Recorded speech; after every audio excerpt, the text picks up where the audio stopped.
یہ LPG privatise کر کے اس کے ٹھیکے لینے شروع کر دیے انہوں نے. جب لڑائی ہوئی تھی چودھری نثار علی خان صاحب کی اور ان کی, تو ٹھیک کہہ رہے تھے تزاد اعظم صاحب کہ جناب وہ LPG جب ڈی ریگولرائز ہوگی تو ٹھیکہ لیا ہم نے, قانونی طور پر لیا, مگر سوال تو ہم کریں گے. اویس سوتی اور جو عثمان غنی اس لیے شہید ہوئے تھے, مارے گئے تھے مارشل لا کے ہاتھوں کہ آپ پرائیویٹائز کر کے ٹھیکے لیتے. بات یہ ہے پیپلز پارٹی کی بہت بڑی سٹرگل ہے, محترمہ بے نظیر بھٹو کی ہے. میں آج پڑھ کے سناتا ہوں ایوب جو معافی نامہ پرے پھینک دیا تھا بھٹو نے, اور جو لکھا تھا وہ آج پڑھا انہوں نے کبھی. انہوں نے کہا کہ یہ لڑائی ناقابل مصالحت ہے اور میرے خلاف جو کچھ ہوا ہے. آج یوم تاسیس سے میں پیپلز پارٹی کو یاد دلا دوں, FIM اسیسینیٹڈ میں لکھا انہوں نے کہ یہ جو میرے خلاف بغاوت فوجی ہوئی ہے اس کی وجہ یہ ہے کہ میں دو طبقوں کے درمیان آبرومندانہ مصالحت کراتا ہوا دونوں کے درمیان مارا گیا. کوئی سبق پیپلز پارٹی نے سیکھا تو نہیں ہے. باقی رہے گی بات, ٹھیک ہے یہ اس حد تک میں ایگری کرتا ہوں کہ کووڈ-19 اور اس کا جو ریسیشن ہے وہ بھی ان کی گجولی میں آیا, جو وارداتیں کر کے گئے تھے اسحاق ڈار صاحب خیر سے, اور دوسرا یہ ٹریپ ہو گئے کیونکہ سارا تو کالا دھن ہے یہاں پہ. اس کالے دھن پہ اس نے کیا کیا, بڑا چلاکی کے ساتھ, اور یہ عمران خان نے بات مانی ہے کہ جی جو فائلر ہے صرف وہی پراپرٹی خریدے گا اور وہی وہ لے گا. وہ کالا دھن لوگوں نے اندر کھینچ لیا, ریسیشن آ گیا, انہوں نے شور مچا دیا, بدعنوانی بمقابلہ نااہلی اور بدعنوانی کے فضائل بیان کرنے شروع کر دیے. کھاتے ہیں تو لگاتے بھی ہیں. احسن اقبال صاحب کہتے ہیں کہ جی پوری دنیا میں بدعنوانی ہوتی ہے اور سب سے بڑی بدعنوانی تو ضیاء الحق نے کی تھی, اور سارے تم اس کی بدعنوانی کی پیداوار ہو. بات یہ ہے کہ ہماری بات اگر نہیں ہوگی, عوام کی بات اگر نہیں ہوگی, تو ہمیں ان کے نجی اور ان کے اقتدار کی لڑائیوں سے اس عوام کو کچھ لینا دینا نہیں ہے. باقی دیکھ لیں گے. چودھری صاحب ایک بڑے پرانے سیاسی ورکر ہیں اور میری بہن یہ بھی بڑی ایک ڈائی ہارڈ اور ڈیوٹ ورکر ہیں, مگر یہ ہے کہ آپ میں سے کسی نے ہمارے لیے ڈیلیور نہیں کیا. مارشل لاؤ نے ہمیں جوتے مارے, اور جب آپ کو ہم لائے بے شمار قربانیاں دے کے, یہ ان سنگ ہیروز بھی بہت تھے, مگر اس کے بدلے میں ہمیں کیا ملا؟ وہی نواز شریف جو آپ کے خلاف کھڑا کیا گیا تھا, وہ اس سے آپ نے ہاتھ ملا کے عوام کو پیچھے پھینک دیا. تو ہم تو یہ بات کریں گے, باقی ان کا رائٹ ہے, ان کو جلسے سے مت روکیں, مگر ایک ہے ڈبل سٹینڈرڈ نہ رکھیں کہ آپ کے جو ذاتی فنکشن ہے اس میں کرونا کا ٹیسٹ لے کے آئے بندہ اور عوام کو آپ کہیں گے آ جاؤ اکٹھے ہو جاؤ. تو اور جو PTI ہے وہ بھی انہیں جلسے کرنے دے, جلسے کرنا ان کا رائٹ ہے, ان کو روکنا غلط ہے. جی ٹھیک ہے سر, چلیں ایک بریک لے لیتے ہیں جی, بریک کے بعد واپس آتے ہیں.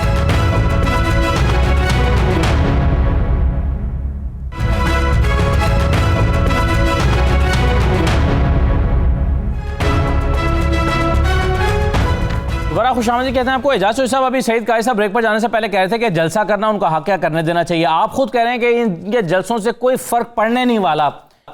اب رانا ثناء اللہ کی دوسری طرف جو ہے اور مسلم لیگ نون دعویٰ کر رہی ہے کہ ہمارے کارکنوں کو پکڑا جا رہا ہے, اور ابھی ان کا نیا دعویٰ سامنے آیا کہ گھنٹہ گور چوک میں کریک ڈاؤن کیا ہے, ہمارے 40 کارکنان لاپتہ ہیں, شاید انہیں گرفتار کر لیا گیا ہے یا کہیں حراست میں لے لیا گیا ہے. 40 کے قریب کارکنان جو لاپتہ ہیں ان پر کریک ڈاؤن ہوا ہے. یہ کیوں کریک ڈاؤن کرا؟ ایسا لگ رہا ہے حکومت نے ضد بنا لی ہے کہ یہ کارکنوں کو اکٹھے نہیں ہونے دینا یہاں پر.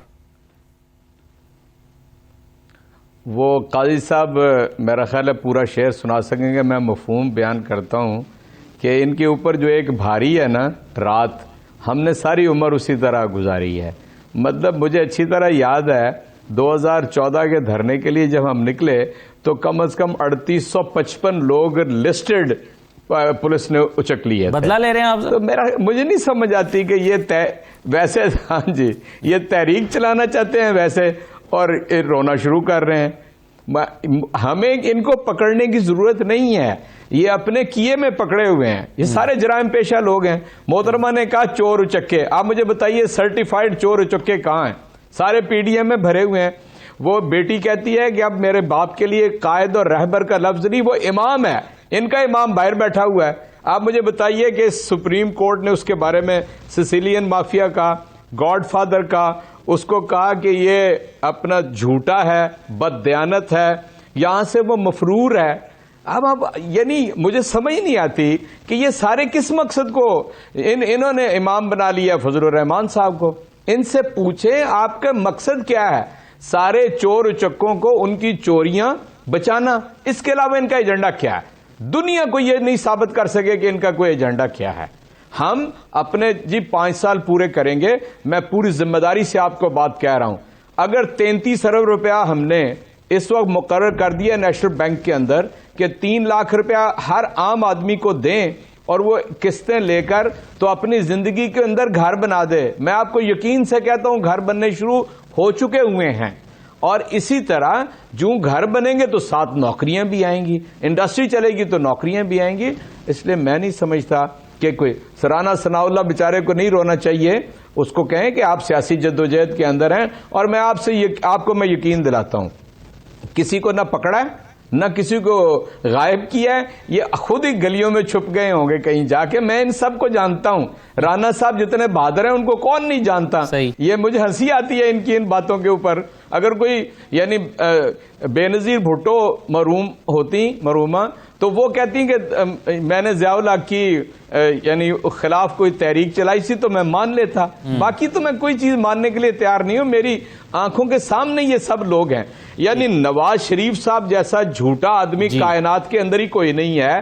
یہ یہاں سے معاہدہ کر کے گئے معافی مانگ کے جنرل مشرف سے, اور وہاں جا کے جھوٹ بول دیا کہ ہم نے تو کوئی معاہدہ نہیں کیا. اور پھر شہزادہ مکرن کو پاکستان آنا پڑا, آگے بتانا پڑا کہ جھوٹو یہ تم نے 10 سال کی معافی اور معاہدہ کر کے گئے تھے. پھر بے نظیر صاحب اور نواز شریف صاحب آئے, آ کے یہاں پر NRO دیا مشرف نے ان کو. انہوں نے ایک دوسرے کے اوپر مقدمات بنائے ہوئے, ہم نے نہیں بنائے. ہم نے تو صرف تازہ ترین وہ مقدمے بنائے جو شہباز شریف کی وہ جو دھیلے کی کرپشن نہیں کرتا تھا نا, اس کے اوپر اربوں کی کرپشن ثابت ہو گئی ہے. اس میں کسی گواہ کی ضرورت نہیں ہے, اکاؤنٹس اس کے بول رہے ہیں. ہاں ٹھیک ہے. ایک چیز مگر میں سیر کامران صاحب, مسئلہ یہ ہے کہ آپ اگر آج یہ کہہ رہے ہیں کہ جی ہم ہمارے راستے بند کر رہے ہیں, کنٹینر لگا دیے ہیں, ٹرالیاں لگا کے بند کر دیا ہے, کریک ڈاؤن ہو رہا ہے, لیکن سوال یہ کہ ماضی میں کون سی حکومت نے یہ نہیں کیا بشمول پاکستان پیپلز پارٹی کے؟ نواز شریف صاحب آپ کو یاد ہوگا ججز بحالی کے لیے ریلی نکالنا چاہتے تھے, آپ نے مال ٹاؤن کو بلاک کر دیا, کنٹینرز لگا کر نکلنے نہیں دے رہے تھے, مال روڈ پر شیلنگ ہوئی, کئی کارکنان زخمی ہوئے, زبردستی ان کو نکلنا پڑا. آپ کی حکومت تھی, یوسف رضا گیلانی وزیر اعظم تھے, آپ نے بھی یہی کیا جو آج آپ حکومت سے شکوہ کر رہے ہیں. اسی طرح سے نون لیگ کی حکومت تھی تو پرویز خٹک صاحب موٹر وے سے اسلام آباد آنا چاہتے تھے, نہیں آنے دیا گیا, شدید شیلنگ ہوئی, ان کو واپس آنا پڑا. تو حکومتیں تو یہی کرتی ہیں, یہ سیاسی جدوجہد کا حصہ ہے. آپ کو کوشش کرنی چاہیے کہ آپ جلسہ کریں, اور حکومت کی کوشش ہوگی کہ وہ نہ کرنے دیں. بات یہ ہے, جلسہ تو میں نے بتایا نا کہ جلسہ تو ہوگا, جلسہ گاہ میں نہیں ہوگا تو گلی گلی میں جلسہ ہوگا. یہ بات جو ہے آج کیوں ہو رہا ہے جلسہ, یہ ان کو سوچنے کی ضرورت تھی. ان کو یہ سوچنا تھا کہ جب انہوں نے الیکشن چوری کیا تھا 2018 کا, اس کے باوجود جب کوئی سیاسی پارٹی آ کے پارلیمنٹ میں بیٹھنے کو تیار نہیں تھی, یہ پاکستان پیپلز پارٹی تھی جو سب کو قائل کر کے لے کر آئی تھی. لیکن یہ اس حالات پہ لانے والے جو ہے یہ خود ہے, آٹا چینی چور بھی یہ خود ہے, ان کے دائیں بائیں ہیں. جن کے اوپر یہ تنقید کرتے تھے, وہ جو جن کو یہ ڈاکو کہتے تھے, وہ آج ان کے ساتھ کابینہ میں شامل ہیں. تو یہ باتیں جو ہے نا, میں سمجھتی ہوں کہ ان کو یہ بالکل وہ لوگ جو جرمنی جاپان کی سرحدیں ملا سکتے ہیں, جو یہ کہتے ہیں کہ کووڈ-19 میں 19 پوائنٹس ہیں, جو سال کے 12 موسم بنا سکتے ہیں, وہ کچھ بھی کہہ سکتے ہیں, کیونکہ انہوں نے صرف کہنا ہوتا ہے, سوچنا نہیں ہوتا. وہ تو صرف ایک صحیح معلومات کے اوپر, تو یہ بھی 4-5 جملے انہوں نے رٹے ہوئے جو یہ روزانہ اپنے ترجمانوں کی فوج بلا کے ان کو کہتے ہیں کہ جی آپ جو ہے یہی باتیں بولتے جائیں, کیونکہ یہی نریٹو ہم نے بلڈ کرنا ہے. ورنہ 162 ارب کا پیکج انہوں نے کراچی کو دیا, کدھر گیا؟ اس کی برسی گزر گئی.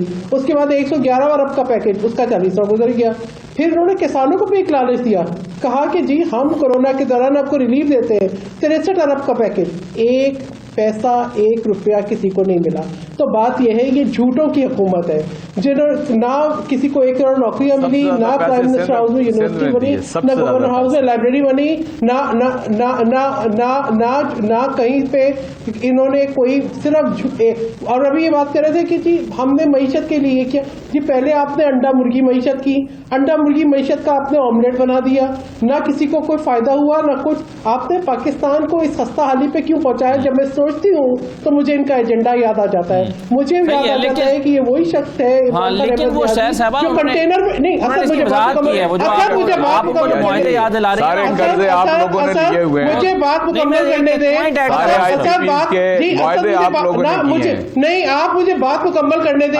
یہ وہی شخص ہے آپ نے کیا ہمارے گلے پڑے ہوئے ہیں, کہتا تھا یہ کنٹینر میں چڑھ کے کہتا تھا کہ بجلی کے بل چلا دو, سول نافرمانی کی موومنٹ چلاؤ, جو یہ کہتا تھا کہ ہنڈی سے پیسے بھیجو. تو جو پاکستان کے استحکام کے خلاف تھا، جو پاکستان کی سالمیت کے خلاف تھا، جو کہ خود اس کی تمام حرکات ایسی تھیں جو یہ کہتا تھا کہ جس نے خود جا کے ثابت شدہ لوگ تھے جی جن کے خلاف ہم کھڑے تھے، ثابت شدہ چور تھے، اقتدار میں آ کے یعنی ہم نے تو سر اگر اجازت دیجیے گا، ملک احمد خان صاحب میرے ساتھ مسلم لیگ نون کے رہنما ہیں۔ ملک احمد خان صاحب ابھی اعجاز چوہدری صاحب شو میں موجود ہیں، وہ کہہ رہے ہیں بالکل غلط ہے، کوئی بندہ گرفتار نہیں ہو رہا، کسی ایک کارکن کو آگے پیچھے نہیں کیا، خود ہی چھپ گئے ہوں گے لوگ، یہ ہو سکتا ہے۔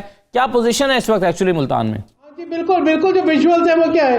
ملک احمد خان صاحب اخلاقیات بھی چھکے جی، ایک منٹ سیر کامران صاحب ذرا ملک احمد خان صاحب کا موقف لے لیں جی۔ میں اس پہ میں کیا کہہ سکتا ہوں، 3-4 پچھلے 2-3 ہفتے سے ایک تماشا ہوا ہے۔ آپ نے دیکھا پہلے یوسف رضا گیلانی صاحب کے جو کوئی حلقے کے ساتھی تھے اور پیپلز پارٹی کے کارکنان کو پکڑ کے تھانوں میں بند کیا، وہ ویڈیوز وائرل ہوئی، کیمرے کی آنکھ نے دکھایا، آپ نے بھی دیکھا، میں نے بھی دیکھا۔ ہمیں تو ڈر سے یہ تھا کہ ایس او پیز وائلیٹ نہ کریں جی، اور ایک پولیس وین کے اندر 20 لوگوں کو بھر کے ان کو باہر سے لاک لگا کے وہ کیا ڈیمانسٹریٹ کیا گیا، پورے پاکستان کے نیشنل میڈیا کے اوپر وہ چلا۔ پکڑ دھکڑ کی ایک بدترین مثال جو ہے وہ پچھلے چند ہفتوں سے ہم دیکھ رہے ہیں، 1-2 ہفتے ہو گئے اس کام کو چلتے ہوئے، جب سے پی ڈی ایم کے جلسے ان کے حواس پہ طاری ہیں۔ گورنمنٹ اپنی بدحواسی کا جو بہترین مظاہرہ کرتی ہے کہ ایک سیاسی مسئلے کا انتظامی حل ڈھونڈنے کی کوشش کر رہے ہیں، یعنی کہ کوئی ایس او پیز ہیں اور اس پر بھی آپ ایسا کر دیں، کوئی ہم 144 نافذ کر دیں گے تو اس پر ایسا کر دیں، گرفتاریاں ہوں گی، آپ باہر نہیں آ سکتے، آپ ڈیمانسٹریٹ نہیں کر سکتے۔ اور باقی ابھی کل اگر اتنا ہی کوئی خطرہ تھا، کل پنجاب بار کاؤنسلز کے الیکشنز تھے، میں نے اپنی زندگی میں کسی ایک جگہ پہ اتنی بھیڑ نہیں تھی، گورنمنٹ کینسل کرتی اس کو، کیوں نہیں کیا؟ تو جہاں پر کوئی ان کو اپنی سوٹیبلٹی ہے اور وہاں پر لوگ اکٹھے ہو جائیں تو جس سے ان کو کوئی فکر نہ ہوتی ہے، وہاں پہ کوئی مسئلہ نہیں ہے۔ اور لیکن جہاں پر ان کی سوٹیبلٹی نہیں ہے تو وہاں پر یہ آڑ لے لیتے ہیں کس چیز کو کریں۔ یہ بے شمار کارکنان کو انہوں نے گرفتار کیے ہیں، لیکن اس طرح کی گرفتاریوں سے مزید جو ہے وہ اس تحریک کے اندر ہو رہے گا۔ اچھا، اب ایک معاملہ یہ سید قاضی صاحب، یہ کل کا جلسہ ہوتا ہے، اندر ہوتا ہے، باہر ہوتا ہے، سڑکوں پر ہوتا ہے، ایک فکرہ میں نے کہنا جی، ایک فکرہ کہہ دیں سر۔ میں ملک صاحب سے یہ عرض کرنا چاہتا ہوں کہ مقدمات جو کرپشن کے ہیں، اس کے علاوہ میں پوری ذمہ داری سے کہہ رہا ہوں کہ ملک صاحب کے ساتھ بیٹھ کے ہر ایشو کے اوپر بات ہو سکتی ہے، جتنے مرضی جلسے کریں، کوئی گرفتار نہیں ہوگا، لیکن ایک مسئلے میں بات نہیں ہو سکتی۔ اگر یہ چاہیں کہ وہ 34 پوائنٹ پیش کر کے ہمیں تو کہیں یہ ترمیم کریں نیب کے بل کے اندر، اس کے علاوہ سارا کام ان سے بیٹھ کے ہو سکتا ہے۔ یہ این آر او نہیں دوں گا، این آر او کے لیے ہو رہا ہے، این آر او نہیں دوں گا، آج پھر انہوں نے دہرایا اپنی ٹویٹس میں۔ اچھا، میں سید قاضی صاحب مجھے یہ بتائیے، اب کل کا جلسہ ہو جاتا ہے، جہاں بھی ہوتا ہے، جتنا بھی ہوتا ہے، جیسا بھی ہوتا ہے، وہ تو ایکچولی تو وہ اب ٹاپک جو ہے وہ کل کنکلوڈ ہونا صرف، لیکن اس کے بعد پھر لاہور کا جلسہ شروع ہو جائے گا، اس کے لیے بھی کیا ایسے ہی ہوگا؟ تو یہ آپ کیا رنگ دیکھ رہے ہیں سیاست کا آنے والے دنوں میں؟ یہ رونق لگی رہے گی، مسئلہ صرف ایک ہے۔ دیکھیں ہمارا کنسرن کیا ہے، ہمارا کنسرن یہ ہے کہ عوام کا کیا کنسرن ہے۔ بات یہ ہے کہ یہ خانوادہ تحفظ سیاست ختم کی جائے، اور عمران خان صاحب بھی اپنے ارد گرد دیکھیں کہ ان کے پہلو میں بیٹھے ہوئے کس بندے نے سٹیل مل برباد کر کے مال بنایا ہے۔ آئی پی پیز کیا، زرداری صاحب نے کیا، آپ ٹھیک کریں اس کو، ان کے ساتھ بیٹھ کے نیگوشیٹ کیوں کر رہے ہیں؟ ندیم بابر صاحب وہاں بیٹھ کے کیا کر رہے ہیں؟ تو آپ سے لوگ ایکسپیکٹ کرتے ہیں کہ آپ تو یہ، ورنہ جو ریسیشن آ گیا ہے اور جو دنیا طلوع ہو رہی ہے وہ ان سب کو روند کی تاریخ آگے نکل جائے گی، اور کوئی اور لوگ ہوں گے پھر، اگر انہوں نے ہمارے مسائل حل نہ کیے، جو نہیں کیے انہوں نے، مارشل لا بھی، یہ بھی مارشل لاؤں کے ساتھ بھی تھے، اس کے خلاف بھی تھے، آپ بھی آئے۔ سوال یہ ہے کہ اس کی عوام اس تمام اشرافیہ سے سوال پوچھ رہی ہے، ہمارا تو کوئی ایک مسئلہ تم نے حل نہیں کیا، وہ ساری ادھر سیاست ساری میاں صاحب کے گرد ہے، ادھر ساری سیاست جو ہے وہ اپنا زرداری صاحب کے گرد ہے۔ مجھے بتائیں، ان کی سینٹرل ایگزیکٹو میں بیٹھ کے کوئی بندہ اختلاف کر سکتا ہے ان کے ساتھ کہ جناب یہ ایسے نہیں ایسے ہے؟ ملک احمد صاحب بڑے پڑھے لکھے آدمی، میں ذاتی طور پر ان کا بہت دوست بھی ہوں اور ریسپیکٹ بھی کرتا ہوں، مگر خاندانی سیاست سے نکل کر ہمیں عوامی سیاست کا دور واپس لانا پڑے گا، ورنہ کچھ بھی ٹھیک نہیں ہوگا اور ہر روز یہی گند پڑا رہے گا جو پڑا ہوا ہے۔ ٹھیک ہے، بہت شکریہ سید قاضی صاحب کا، اعجاز چودھری صاحب، سیر کامران صاحبہ اور ملک احمد خان صاحب ہمارے ساتھ موجود ہیں، تمام مہمانوں کو شکریہ، اجازت دیجیے، اللہ حافظ۔